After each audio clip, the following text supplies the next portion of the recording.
Hello everyone, welcome to SMS Digital Education. I am your Shiny ma'am. আর লাস্টে আমি sell biology টপিকটা শুরু করেছিলাম।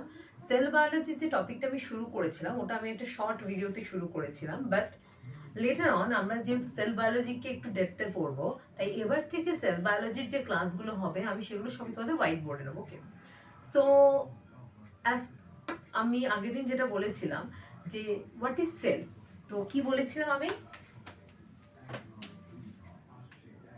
Cell is the structural and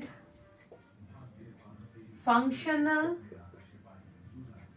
unit of any cellular organisms, right?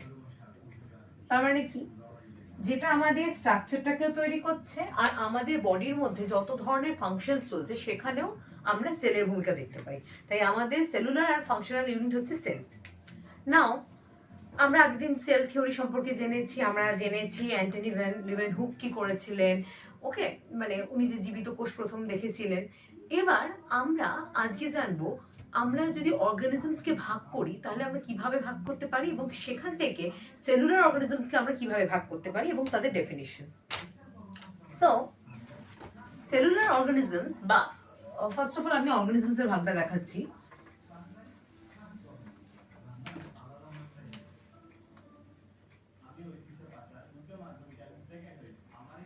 অর্গানিজমসকে আমরা দুভাগে ভাগ করতে পারি।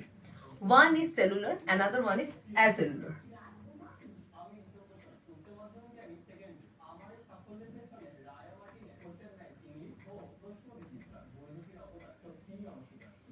আচ্ছা, এবার এই সেলুলার অর্গানিজমস এর মধ্যে কারা পড়বে? সেলুলার অর্গানিজমস এর মধ্যে পড়বে আমাদের প্রোক্যারিওটস অ্যান্ড ইউক্যারিওটস। আর অ্যাসেলুলার অর্গানিজমস এর মধ্যে আমাদের কে কে পড়বে? Virus, ভাইরয়েডস, prions. ওকে, তো এই হচ্ছে আমাদের ভাগ। কি কি? সেলুলার, এসেলুলার। সেলুলার অর্গানিজমদের মধ্যে পড়বে আমাদের প্রোক্যারিওট আর ইউক্যারিওট, আর এসেলুলারের মধ্যে পড়বে ভাইরাস, ভাইরয়েডস আর প্রিয়ন্স। এবার এই প্রোক্যারিওটিকের মধ্যেও কারা পড়বে আমাদের?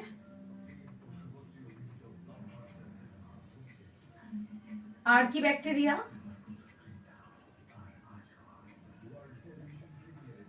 Are you bacteria.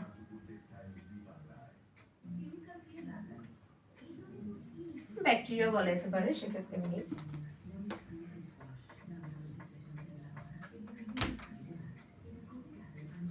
R eukaryotes এর মধ্যে পড়বে আমাদের সমস্ত হায়ার অর্গানাইজেশন যে অর্গানিজমস গুলো আছে, মানে যাদের মধ্যে সমস্ত রকম cellular organelles and with proper function আমরা দেখতে পাই। এবার আমরা দেখে নেব what is prokaryotic sell and what is eukaryotic sell. এবার আমি একটা কথা বলি, যেহেতু আমরা সেল বায়োলজির সাথে ডিল করছি, তো আমাদের এই মুহূর্তে যে ডিসকাশনটা হবে সেটা মোটামুটি এই এরিয়াটাকে কেন্দ্র করে, ঠিক আছে? নাও এইটা আমাদের এখনকার পার্টে পড়ছে না। ওকে, আমরা আপাতত এই সিরিজে ডিসকাস করব মেজরলি প্রোক্যারিওটস এন্ড ইউক্যারিওটস আর তাদের সেল অর্গানেলস নিয়ে। সো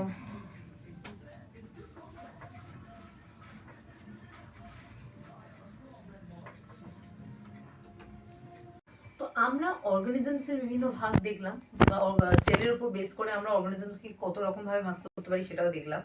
এবার ব্যাপারটা হচ্ছে কি, আমরা এই যে সেলুলার অর্গানিজম, যেটা আমি আমি তোমাদের বললাম যে আমাদের মেন ফোকাস থাকবে এখন সেলুলার অর্গানিজমসের দিকে। বেসিক্যালি আমাদের ফোকাস থাকবে প্রোক্যারিওটিক আর ইউক্যারিওটিক সেলের উপর। তো প্রোক্যারিওট কথাটা কোত্থেকে এসছে এবং কথাটার মানেটা কি এবং সেটার উপর বেস করে আমরা সেলকে কিভাবে ডিফাইন করি। ওকে, সো প্রো কথাটার মানে হচ্ছে বিফোর, আর ক্যারিও কথাটা এসছে ক্যারি অন থেকে। ওকে, এই ক্যারি অন শব্দের অর্থ হলো নিউক্লিয়াস। অর্থাৎ কি, বিফোর নিউক্লিয়াস মানে কি, সেলের মধ্যে nucleus as a cell organelle বা একটা proper nucleus as a cell organelle আসার আগে যে সমস্ত সেল আমরা দেখতে পাই সেই সমস্ত সেলকে আমরা বলবো প্রোক্যারিওটিক সেল বা আদি কোষ। তার মানে আমি এটা বলতে পারি prokaryotic cells do not contain nucleus and membrane bound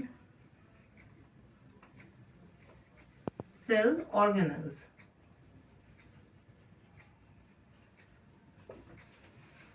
ওকে, এটা হচ্ছে আমাদের প্রোক্যারিওটিক সেলের ডেফিনিশন। এবার এখানে তাহলে মেন কি পয়েন্ট কোনগুলো? এক, do not contain nucleus, that's why নামটা কি এসছে আমাদের, বিফোর নিউক্লিয়াস থেকে এসছে নাম প্রোক্যারিওটিক, রাইট। আরেকটা কি, কোনো মেমব্রেন বাউন্ড সেলুলার অর্গানেল থাকে না। মেমব্রেন বাউন্ড সেলুলার অর্গানেলস মানে হচ্ছে আমরা কোষের মধ্যে যে কোষাঙ্গাণুগুলি দেখে থাকি সেগুলি সবই একস্তরীয় দ্বিস্তরীয় পর্দা দ্বারা নির্মিত থাকে বা পর্দা দ্বারা ঘেরা থাকে। তো এরকম কোনো পর্দা দ্বারা আবৃত কোষাঙ্গাণু এই সেলগুলোর মধ্যে দেখা যায় না। নাও আমরা এবার দেখব হচ্ছে ইউক্যারিওটিক সেল।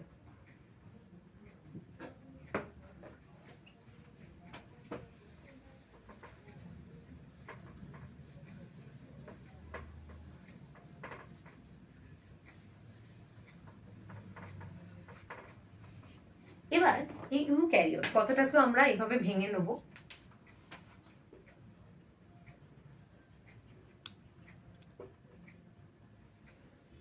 ইউ কথাটার মানে হচ্ছে true,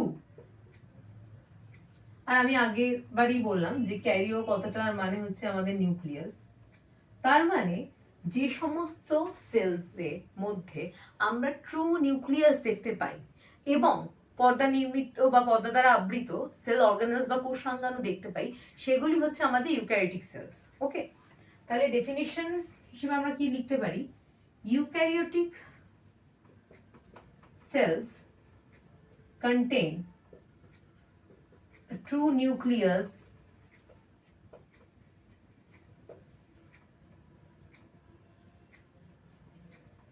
and membrane bound cell organelles. Okay, এটা হচ্ছে আমাদের ইউক্যারিওটিক সেলের ডেফিনিশন হিসেবে আমরা নিতে পারি, মানে ওয়ান লাইন ডেফিনিশন যেটাকে আমরা বলে থাকি। এখানেও মেন পয়েন্ট হচ্ছে কি, contain a true nucleus and membrane bound cell organelles. আশা করছি এতটা অবধি তোমরা বুঝতে পেরেছো। এবার আমি বলে দিই, মুখে বলছি এক্সাম্পল দুটো। প্রোক্যারিওটিক সেলের এক্সাম্পল হচ্ছে যে কোনো ব্যাকটেরিয়া, আর্কিব্যাকটেরিয়া হচ্ছে আমাদের প্রোক্যারিওটিক সেলস এর এক্সাম্পল, মানে কি যে সমস্ত অর্গানিজমস আমাদের আদি কোষ দ্বারা নির্মিত, রাইট। আর ইউক্যারিওটিক সেলের অর্গানিজম হচ্ছে যে কোনো হায়ার অর্গানিজমস। ওকে, তো আজকের ক্লাসটা বা এই ক্লাসটা এতটাই। নেক্সট পার্টে আমরা আরেকটু ডিটেলসে জানবো এগুলো সম্পর্কে। তো আই হোপ এই ক্লাসটা তোমাদের ভালো লেগেছে। ভালো লাগলে অবশ্যই লাইক করবে, কমেন্ট করবে, বন্ধুদের সাথে শেয়ার করবে। এই ক্লাসে যদি কিছু বুঝতে অসুবিধা হয়ে থাকে বা যদি তোমাদের মনে কোনো প্রশ্ন থেকে থাকে, দেন ডেফিনেটলি SMS এর কমেন্ট বক্সে বা তোমরা আমাদের টিমকে যোগাযোগ করতে পারো। আর যদি মনে হয় তাহলে তোমরা অবভিয়াসলি নিজেদের বন্ধুদের সাথে শেয়ার করবে। আর একটা আমি ঠিক করেছি, প্রত্যেকটা ক্লাসের শেষে তোমাদের জন্য একটা করে প্রশ্ন রাখবো, আর সেটা ক্লাস রিলেটেডই। আজকে সেই প্রশ্নটা হচ্ছে, এই যে আমি ফার্স্টে ভাগ করলাম অর্গানিজমসকে সেলুলার আর অ্যাসেলুলারের ভিত্তিতে, আমাকে বলো অ্যাসেলুলার অর্গানিজমসের মধ্যে আমি কোন তিনটা অর্গানিজমকে রেখেছিলাম।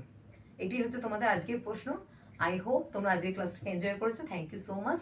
আমাদের চ্যানেলটা সাবস্ক্রাইব করতে ভুলো না। Thank you.